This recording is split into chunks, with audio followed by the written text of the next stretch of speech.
First question, what are some common grocery items that you would consider as typical product or service costing less than 1,000 pesos? Rice. Question number 2, how do you think the affordability of these products affects consumer behavior? Yung affordability ng price ng rice is nakaka-apekto sa mga consumers kasi kapag tumaas ang presyo ng bigas, since daily necessity sila, kailangan natin sila sa araw-araw, at kapag tumaas po yung presyo ng bigas is syempre po mas magsisettle ang mga consumer, mga buyers sa mas mabababang price po ng rice like NFA, ganun po. In your opinion, which grocery stores offer the best value for money in this price range? Usually po, yung mga gantong yung mga murang bentahan ng rice is sa palengke. Kasi sa mga Pure Gold, sa mga Robinsons is pricey siya than sa mga palengke.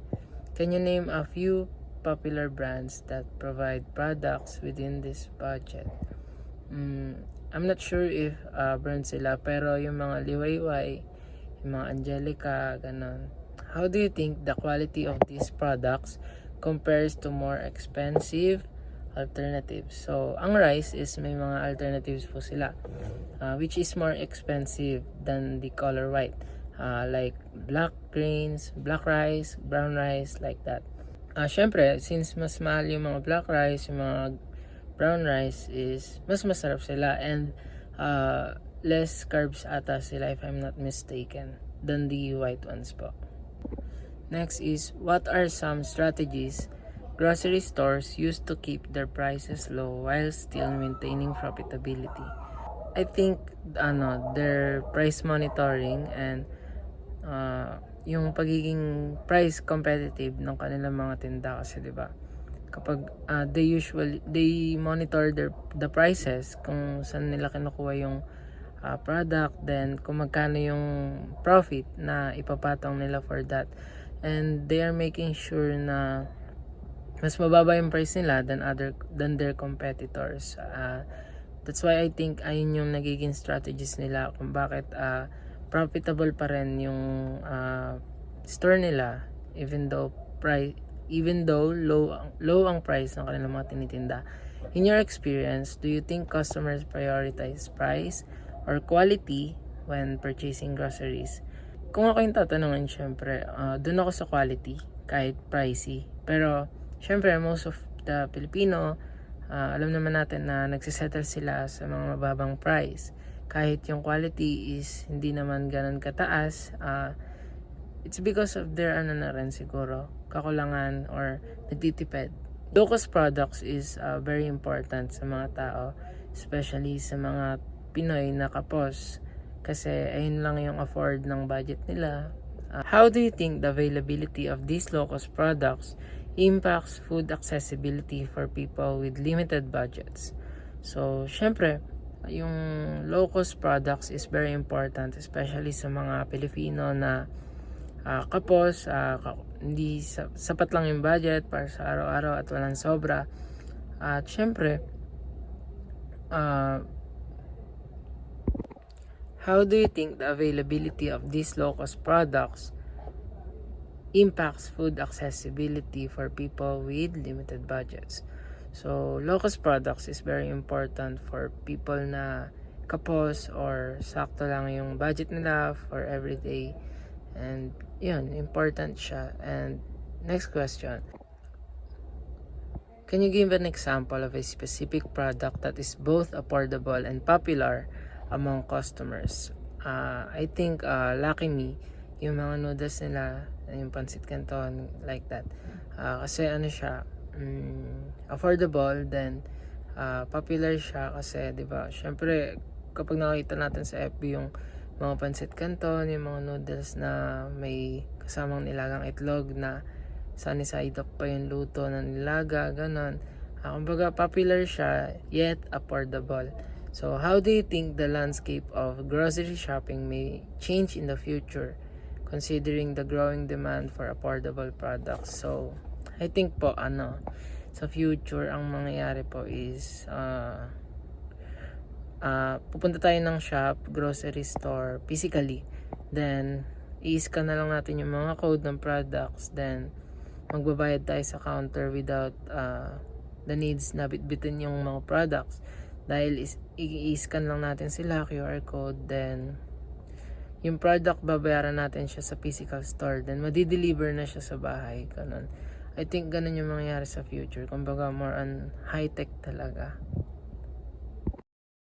So tonight po, kasama po natin si Mr. Santi Cruz and i-share po niya sa atin yung mga experiences niya sa kanyang business. Katulong niya po rin yung mother niya and let's start na po about sa interview. And question number 1, what pushes you to come up with an idea to have a retail store or business with these products and services? So ano naman po yung ma-share mo, sir? So, bali, yung business po namin is, na napili is Scrunchies po. Kung hindi po kayo familiar sa kanya, ito po yung pang-ipit sa buhok. Bakit po namin siya napili? Kasi hindi man po siya. Tsaka sa mababang halaga, makapagbili na po kayo and then available din po siya through online kasi dun po namin siya talaga binibenta. At saka pwede din po siya na bulky order kung gusto niyo po ng maramihan para makalis din po kayo. Kaya yun din po ang napili namin na business. Tsaka, bukod pa po doon, meron po siya na malaking kita. Kaya yun din po yung napili namin. Okay, good pala. Pag ganyan pala ang business natin is madali siyang maano sa market. So, question number 2, sir, proceed na po tayo. How sure are you that this kind of business would be relevant and how do you find your potential customers? So, ayun po, 100% na sure po ako na patok to at mabenta. Kasi relevant po siya, lalo na po sa mga online at saka tawag dito sa mga pa-freebies at saka Christmas gifts. At saka lalo po ngayon sa panahon natin ngayon na mainit. Kaya kailangan po yung pang-ipit sa po. Okay, good answer. And how do you find your potential customers? So, ayun po, yung potential customers naman po namin, yung gagaling po siya sa Shopee. Dito, dun po sila nagiging comfy mamili ng mga ng iba't ibang klaseng designs ng ipit. So, hindi na po sila mahihirapan pa. So, question number 3, do you think that all of your products and services are affordable for every kind of customer, sir? Yes po, affordable po siya sa halagang 10 piso.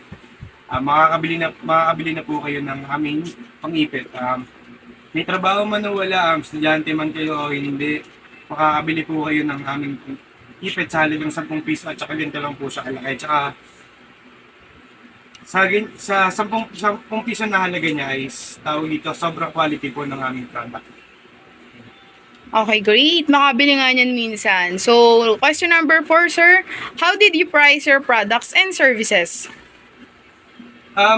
Nag-pricing po kami based po sa quality ng aming pang-ipit at saka syempre, kailangan yung abot kayo din ng ng mga kagaya natin ng mga mamimili.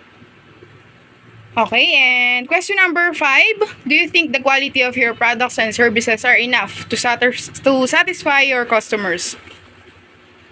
Syempre naman po, lahat po ng ginagawa natin is masasatisfy po yung mamimili natin dahil sa murang halaga at sobrang gandang quality na itong product natin, babalik at babalik yung mga mamimili natin. So far naman, sir, since na-prove mo na ba na may mga repeat buyer ka and then yung mga repeat buyer ba yun is bulk order siya or usually per piece lang?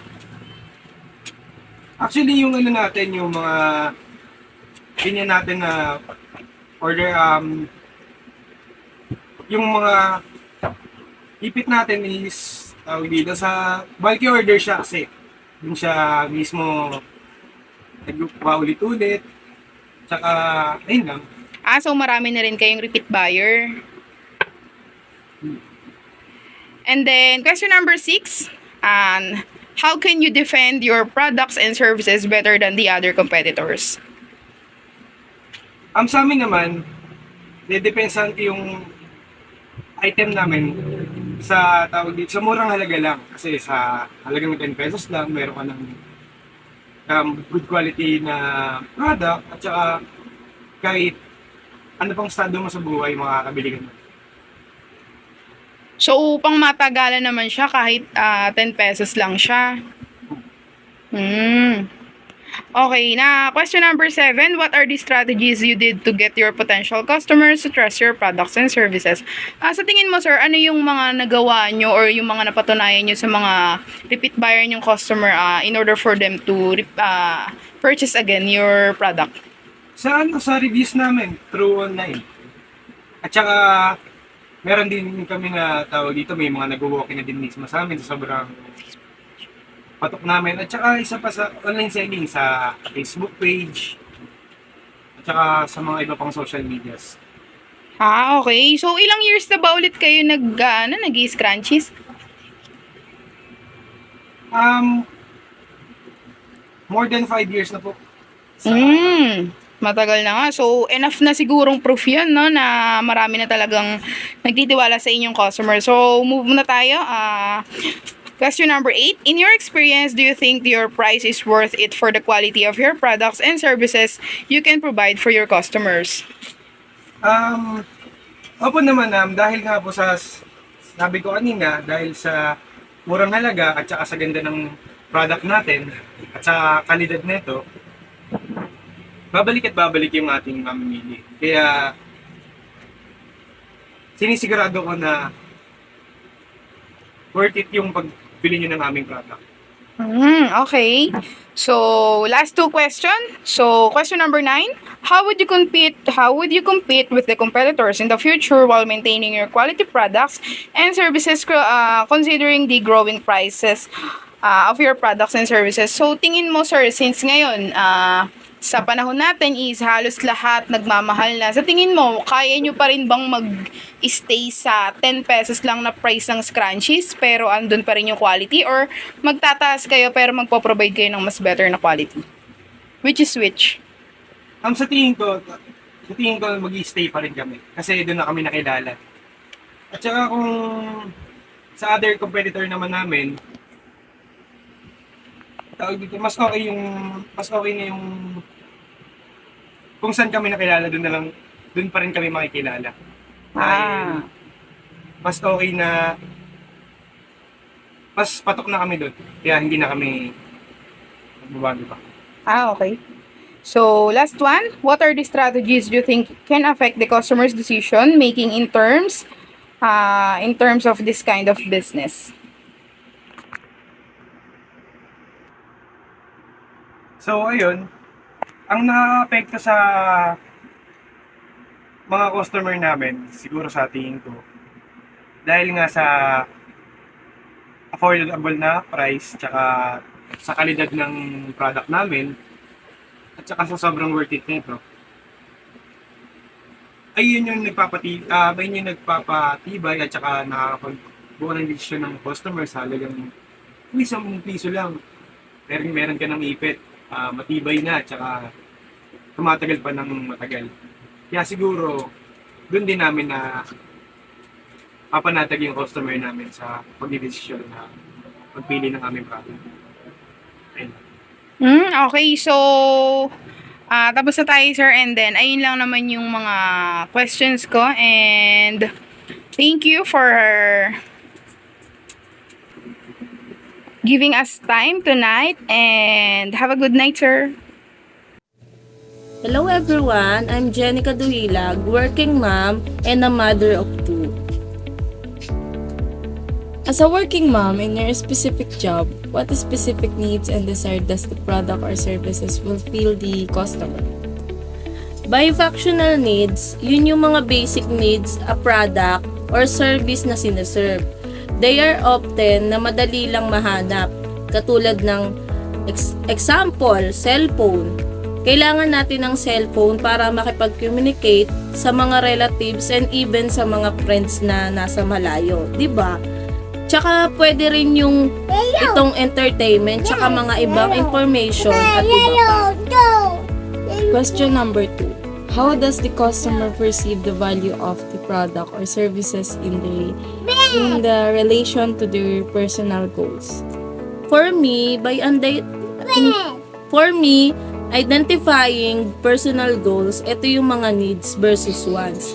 So, magsisimula ka either needs, katulad ng mga kailangan mo sa pang-araw-araw. Yung mga wants naman, yun yung mga luho mo. Or, yung mga pangarap mong built-in. Yung parehas na needs and wants can be functional, pero minsan relative ang practically ng or emotional related to feelings. Question number 3. In what ways does the customer believe the product or service will enhance their lifestyle or self-image? By lifestyle enhancement, for example, yung mga convenience and efficiency. So, customers might value products and services that simplify their lives. For example, yung grocery delivery app. So, nakaka-save siya ng time and also less effort na din para pumunta ka pa sa or mapagod sa biyahe.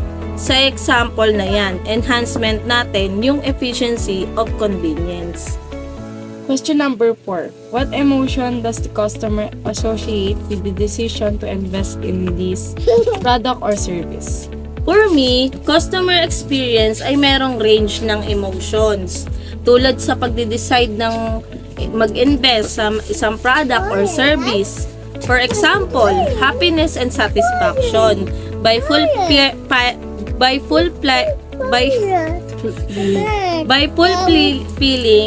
a need or desire. Pwede na itong palawakin yung feelings of happiness and satisfaction. A comfortable new mattress might lead a better sleep and happier customer. So, para sa akin, important yung pagkakaroon ng brand reputation sa pagkakaroon ng building customers relationship. So, engagement with customer, addressing concern promptly, and nagbibigay din ito ng expectation towards dun sa positive experiences that strengthen brand reputation. Number 6. Does the customer prioritize quality, durability, or uniqueness when choosing a product or services above 15,000? For me, yes. And mag-agree ako na yung mga products or services price above 15,000, customers' priority tend to shift towards a balance between 3 factors: quality, durability, and uniqueness, depending on the specific product category. Number 7. Are there any personal experiences, preferences, or beliefs that influence the customer's decision to invest in the product or services? Siguro, dahil sa mga recommendation and reviews, personal recommendations galing sa mga friends or family, or positive online reviews, yung mas nakaka-build trust and encourage investment in a product or service. Number 8. Does the customer consider the social status or prestige associated with owning the product or using the service? Para sa akin, sa pamamagitan ng status symbol, for example, yung mga tatak ng mga bag, tsaka mga damit. Sa pamamagitan kasi nito, nagamit natin or na-elevate natin yung mga product na ginagamit natin. For number 9, how does the customer weigh the cost of the product or service against the potential benefits or experience it provides? Sa pamamagitan ng mga demo, tsaka mga nag-o-offer ng free trials na product para ma-experience din ng mga customer, tsaka para mapilin yung product na yung para din maimbento o mabili. So last question, in what ways that the customer personality or values align with the product or services make it an attractive investment? Maraming mga paraan na yung customer's personality ay pwedeng maimpluwensyahan ang mga desisyon para mag-invest sa isang product or service, katulad ng pangmatagalan na gamit or yung matibay na gamit at iba pa. Thank you.